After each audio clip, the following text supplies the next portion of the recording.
ओम शांति। साकार मुरली 20 सितंबर 2021। मीठे बच्चे, बाप आए हैं तुम्हें ऐसे श्रेष्ठ कर्म सिखलाने जिससे तुम 21 जन्म की बादशाही का वर्षा ले सको, अटल अखंड राज्य के मालिक बन सको। प्रश्न: गृहस्थियों और सन्यासियों के किस एक सिद्धांत में बहुत बड़ा अंतर है? उत्तर: गृहस्थियों का सिद्धांत है कि भगवान जरूर किसी न किसी रूप में आएगा और सन्यासियों का सिद्धांत है कि ब्रह्म को याद करते करते ब्रह्म में लीन हो जाएंगे। अब बाप समझाते हैं ब्रह्म में कोई लीन नहीं होता। आत्मा अमर है, वह लीन कैसे होगी? भगवान यदि आएगा तो जरूर टीचर बनकर शिक्षा देगा, प्रेरणा से तो ज्ञान नहीं देगा ना। गीत: तुम्हें पाके हमने जहां पा लिया है। ओम शांति। मीठे मीठे रूहानी बच्चों ने यह गीत सुना।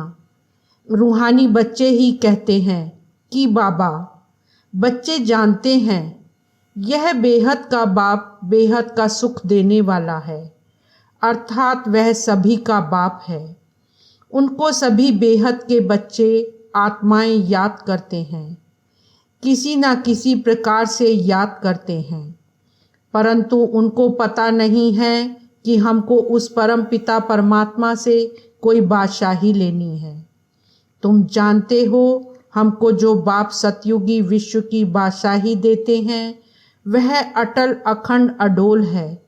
वह हमारी बादशाही 21 जन्म कायम रहती है। सारे विश्व पर हमारी राजाई रहती है जिसको कोई छीन नहीं सकता, लूट नहीं सकता है। हमारी राजाई है अडोल, क्योंकि वहाँ एक ही धर्म होता है, द्वैत है नहीं। वह है अद्वैत राज्य। बच्चे जब गीत सुनते हैं तो अपनी राजाई का नशा बुद्धि में आना चाहिए। ऐसे ऐसे गीत घर में रहने चाहिए जिससे बाप और वर्षे की झट याद आती है। बाप के याद की मस्ती के गीत होने चाहिए। तुम्हारा सब है गुप्त। बड़े आदमियों के तो बहुत ठाठ होते हैं, तुमको कोई ठाठ नहीं है।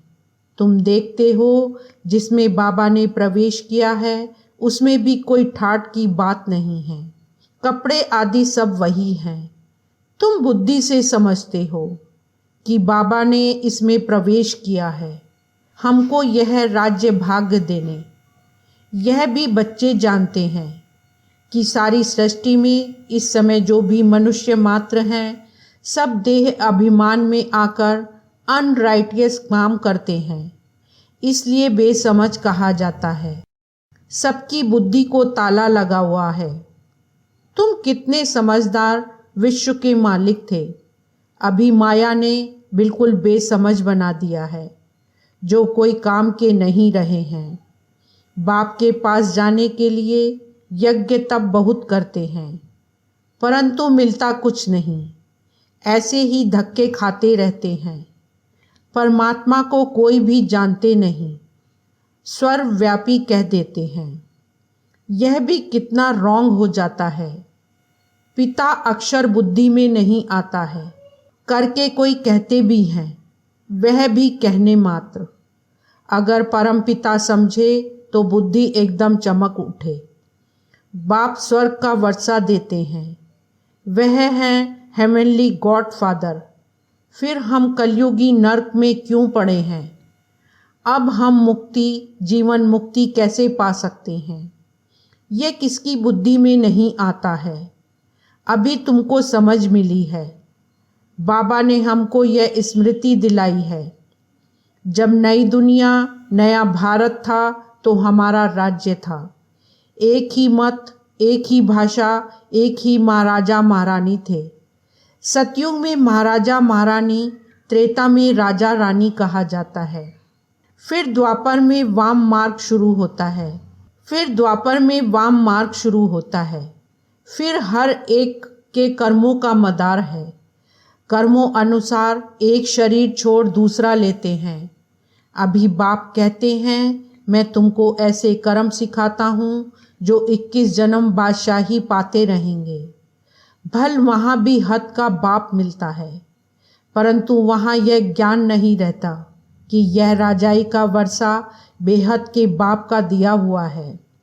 फिर द्वापर से रावण राज्य शुरू होता है तो विकारी संबंध हो जाते हैं। फिर जैसे जैसे कर्म वैसा फल मिलता है। देवता वाम मार्ग में चले जाते हैं। फिर सतयुग का सब खलास हो जाता है। फिर कर्मों अनुसार जन्म लेते हैं। भारत में पूज्य राजाएं थे तो पुजारी राजाएं भी थे। सतयुग में राजा रानी और प्रजा सब पूज्य होते हैं। फिर जब द्वापर में भक्ति शुरू होती है तो यथा राजा रानी तथा प्रजा पुजारी बन जाते हैं। बड़े राजा जो सूर्यवंशी थे वही पुजारी बन जाते हैं। फिर वैश्यवंशी बन जाते हैं। अभी तुम वाइसलेस बनते हो। उसकी प्रारब्ध फिर 21 जन्म चलती है। फिर भक्ति मार्ग शुरू होता है। जो पूज्य देवी देवता होकर गए हैं उन्हों के मंदिर बनाकर उनकी पूजा करते हैं। यह सिर्फ भारत में ही होता है।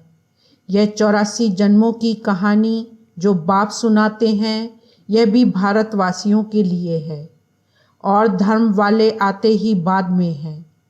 फिर तो वृद्धि होते होते ढेर के ढेर हो जाते हैं। वैरायटी भिन्न भिन्न देवी देवताओं की रस्म रिवाज थी, वह भारत के गुरुओं की नहीं है। आधा कल्प बाद रावण राज्य शुरू होने से सारी रस्म रिवाज ही बदल जाती है। फिर पूज्य से पुजारी बन जाते हैं। पूजा भी पहले अव्यभिचारी एक शिव की करते हैं, उनके मंदिर बनाते हैं। फिर लक्ष्मी नारायण के बनाएंगे। एक ने लक्ष्मी नारायण का मंदिर बनाया तो दूसरा भी बनाएंगे। फिर राम सीता के मंदिर बनाने लग पड़ेंगे। फिर कलयुग में देखो गणेश, हनुमान, चंडिका देवी आदि आदि के अनेक देवियों के चित्र बनाते रहते हैं। भक्ति मार्ग के लिए सामग्री भी चाहिए ना। जैसे बीज कितना छोटा होता है, झाड़ कितना बड़ा होता है, वैसे भक्ति का विस्तार हो जाता है। ढेर के ढेर शास्त्र बनाए जाते हैं। अब बाप बच्चों को कहते हैं यह भक्ति मार्ग की सामग्री सब खत्म होनी है। अब मुझ बाप को याद करो। भक्ति का प्रभाव भी बहुत है ना। कितनी खूबसूरत है। नाच तमाशा गायन कीर्तन आदि कितना खर्चा करते हैं। अभी बाप कहते हैं मुझ बाप और वर्षे को याद करो। आदि सनातन धर्म को याद करो। अनेक प्रकार की भक्ति तुम जन्म जन्मांतर करते आए हो। गृहस्थ धर्म वाले ही भक्ति शुरू करते हैं। सन्यासियों को तो भक्ति नहीं करनी है। यज्ञ तप दान पुण्य तीर्थ आदि यह सब गृहस्थियों का काम है, ना कि सन्यासियों का। वह है ही निवृत्ति मार्ग वाले, उन्हों के लिए कायदा है। घर बार छोड़ जाएं, जंगल में रहना और ब्रह्म तत्व को याद करना। वह है ही तत्व ज्ञानी, ब्रह्म ज्ञानी। तत्व अथवा ब्रह्म को ही ईश्वर कह देते हैं।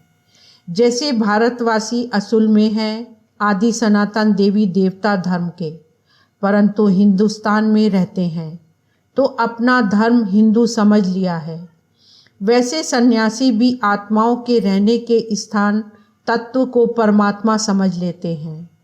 ब्रह्म व तत्व को ही याद करते हैं। वास्तव में सन्यासी जब सतो प्रधान हैं तो जंगल में जाकर रहते हैं, शांति में। ऐसे नहीं कि उन्हों को ब्रह्म में जाकर लीन होना है। बाप कहते हैं यह उन्हों का मिथ्या ज्ञान है। लीन कोई हो नहीं सकते। आत्मा तो अविनाशी है ना, वह कैसे लीन हो सकती है। भक्ति मार्ग में कितना माथा कूटते रहते हैं। फिर कहते भगवान कोई ना कोई रूप में कभी आकर मिलेगा। अब कौन राइट। वह कहते ब्रह्म से योग लगाकर ब्रह्म में लीन हो जाएंगे। ग्रस्त वाले कहते कि भगवान किस न किस रूप में आएगा, पतितों को पावन बनाएगा। ऐसे नहीं कि ऊपर से प्रेरणा द्वारा ही सिखलाएंगे। टीचर घर बैठे प्रेरणा करेगा क्या? प्रेरणा अक्षर है नहीं। प्रेरणा से कोई काम नहीं होता। भल शंकर की प्रेरणा से विनाश कहा जाता है, परंतु यह ड्रामा की नूंद है। उन्हों को यह मूसल आदि बनाने ही हैं। प्रेरणा की बात ही नहीं है। मनुष्य तो कह देते हैं कि भगवान की प्रेरणा से सब होता है, या कहते हैं कि शंकर की आँख खुलने से प्रलय हो गई। यह सब कहानियाँ हैं, अर्थ कुछ भी नहीं समझते हैं। किसके भी मंदिर में जाएंगे तो कहेंगे अच्युतम केशवम, अर्थ कुछ नहीं समझते। कोई भी अपने बड़ों की महिमा नहीं जानते हैं। धर्म स्थापक को गुरु कह देते हैं। वास्तव में उनको गुरु कहना रॉन्ग है। क्राइस्ट कोई गुरु थोड़े ही हैं, वो तो सिर्फ धर्म स्थापन करते हैं।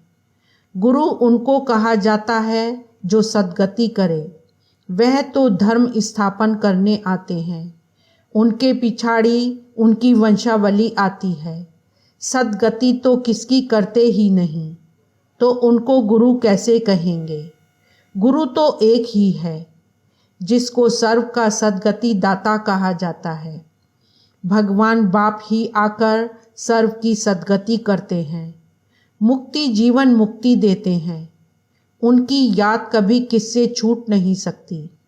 मनुष्य हे भगवान हे ईश्वर कह एक बाप को ही याद करते हैं, क्योंकि वह है सर्व का सद्गति दाता। बाप समझाते हैं यह सारी रचना है, रचयिता बाप मैं ही हूँ।